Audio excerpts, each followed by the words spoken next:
আমরা প্রায় 2 বছর পর একসাথে কোথাও বেরোলাম, কিন্তু তাও এদের মধ্যে কোনো সিরিয়াসনেস নেই।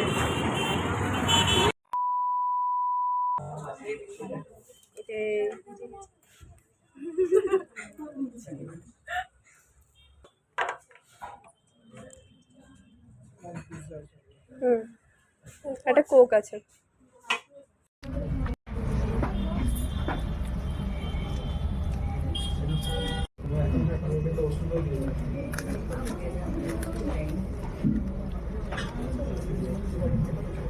হে গাইস, তো গতকাল আমরা 3 জনে মিলে গেছিলাম একটু ঘুরু করতে, কারণ বিগত কয়েক বছর ধরে আমাদের একসাথে বেরোনো হয় না।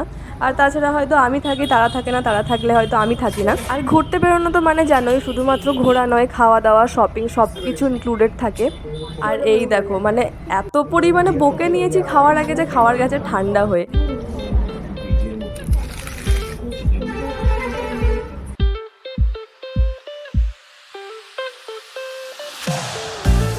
ওই দিন আমরা কোথায় খাওয়া দাওয়া করেছিলাম এবং কোনটার কি প্রাইস যদি তোমাদের ডিটেলে জানার থাকে আমাকে অবশ্যই কমেন্টে জানিয়ে, আমি নেক্সট ভিডিওতে ডিটেলে জানিয়ে দেবো।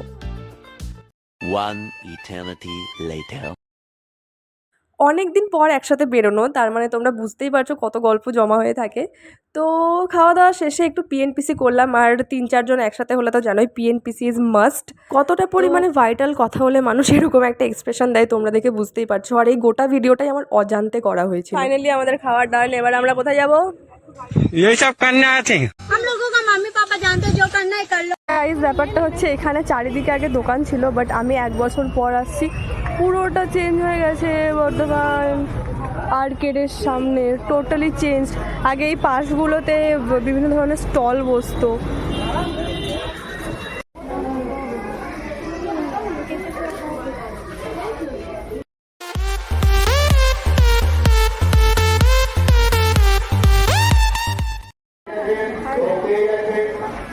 তো গাইস, আমি একটা নতুন জিনিস আবিষ্কার করলাম। এখন অনেক লাইনে দাঁড়িয়ে আছি। যেই থেকে মুখটা দেখো, ভারী জিনিসটাকে নিয়ে বেচারা দাঁড়াতে পারছে। দেখা কীভাবে নিয়ে বড় ভারী জিনিসটা আমি নিয়ে আছি। 3টে মেয়ে আমার সাথে টর্চার করছে। এর মধ্যে অ্যানাউন্স করে দিয়ে আমার রিলে 40 মিলিয়ন ভিউজ চলে গেছে।